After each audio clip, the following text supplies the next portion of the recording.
So for my example of how to read to a child, I am reading to my bear Huggles, little bear, and I'm reading him Paddington Bear, which is a favorite of his. Paddington Bear by Michael Bach.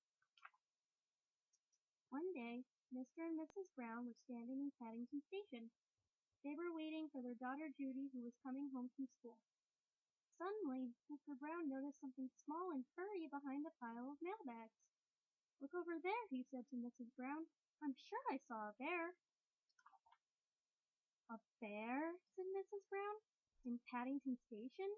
Don't be silly, Henry. There can't be." But there was. It had a funny kind of hat, and it was sitting all by itself in an old suitcase near the lost property office. As they drew near, the bear stood up and politely raised its hat. "Good afternoon," it said in a small, clear voice. "Can I help you?" "We were wondering if we could help you," said Mrs. Brown. "Wherever have you come from?" The bear looked around carefully before replying. "Darkest Peru. I stowed away and I lived on marmalade." Mrs. Brown spied a label around the bear's neck. It said simply, "Please look after this bear.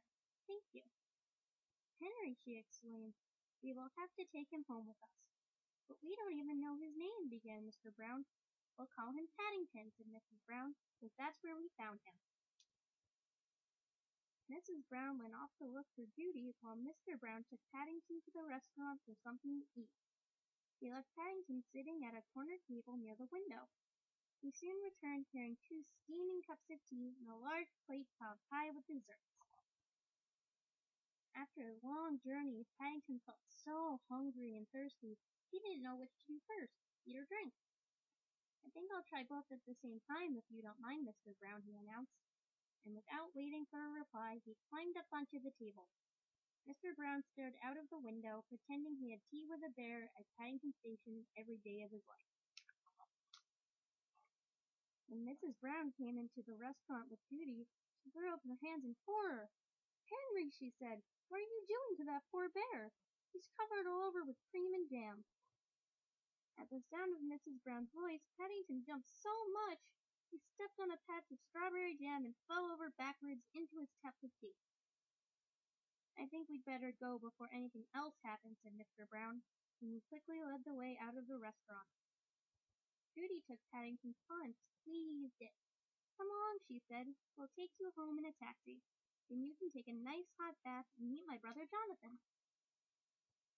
Paddington had never been in a taxi before. He found it very exciting, and he stood on a little folding seat behind the driver so that he could wave to the people in the street. Soon they pulled up outside a large house with a green front door.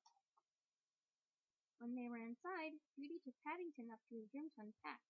"I haven't got very much," said Paddington. "Only some marmalade, and my scrapbook, and a South American penny." He held up a photograph, "And that is my Aunt Lucy. She had it taken just before she went into the home for retired bears." Next, Judy showed Paddington to the bathroom. As soon as he was on his own, he turned on the faucets and then climbed onto a stool in order to look out of the window. Then he tried writing his name on the steamy glass with his paw.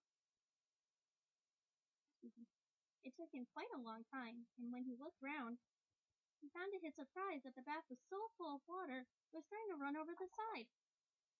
He closed his eyes and, holding his nose with one paw, jumped in. The water was hot, soapy, and very deep, and to his horror he found he couldn't get out. He couldn't even see to turn the faucets off. Paddington tried calling out help at first in a quiet voice so as not to disturb anyone, and then much louder, "Help! Help!" But still nobody came. Then he had an idea. He took off his hat and began using it to bail out the water. Downstairs, Judy was telling her brother all about Paddington. Suddenly she felt a flop. Looking up, she saw a dark wood patch on the ceiling. "Paddington!" she cried. "He must be in trouble! Quick!" And together they raced up the stairs. Jonathan and Judy leaned over the side of the bath and looked at a dripping and very frightened Paddington out of the tub. "What a mess," said Jonathan. We'd better wipe it off pretty quickly."